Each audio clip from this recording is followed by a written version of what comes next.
এই বাড়ি বালিশ খাতার তলা যদি বিড়ি সিগারেট তুই এই বিড়ি সিগারেটটা খাই কি রাহি? ও যাই স্কুলি বউটা থাকে বাড়ি এতে কি ব্যাপারে বিড়ি সিগারেটটা কিরা খাই? আমি বিড়ি সিগারেট কিনি কিনি তো ফকির হয়ে গেলাম। সে ছেলেটা কোনে আগের পালিও হয়। আরে কি হয়েছে ভাই, বকছেন কেন? আরে বকবো না, বিড়ি সিগারেট কিনি বালিশের তলায় রাখি, সে বালিশের তলায় সে বিড়ি সিগারেট পাওয়া যায় না। বাড়িওয়ালা খাই না, ছেলে খাই না, তো বিড়ি সিগারেট কি আমার বাড়ি হাঁস মুরগিতে খায়? আর আমার ছেলের সাথে দেখাই যে তোমার আপনার ছেলে দেখলাম ওই পলির উপর বসে আছে। বলি কিনা আছে? হ্যাঁ আছে। ওর একদিন আর আমার যে কদিন লাগে।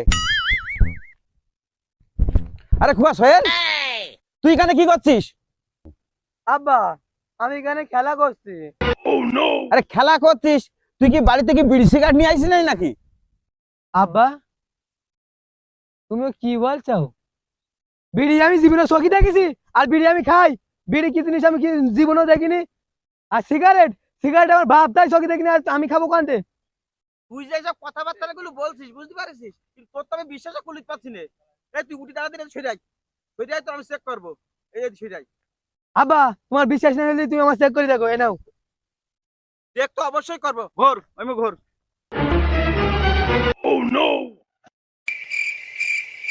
খোকা সোহেল, এটা কি বাপ তোর কাছে তুই তো বিড়ি সিগারেট খাইস না, এটা তোর পকেটে আসলো কি করিয়ে? আব্বা হয়েছ কি, তুমি না আমার বাজার থেকে প্রত্যেকদিন আমার জন্য মিষ্টি আনো, তুমি না তোমার বালিশের তলায় না রেখে দাও। তা আমি ওই বিস্কুটের প্যাকেট মনে করি পকেটে করে নিয়ে চলে আসছি, ওই মাঠে গিয়ে খাবো তাই।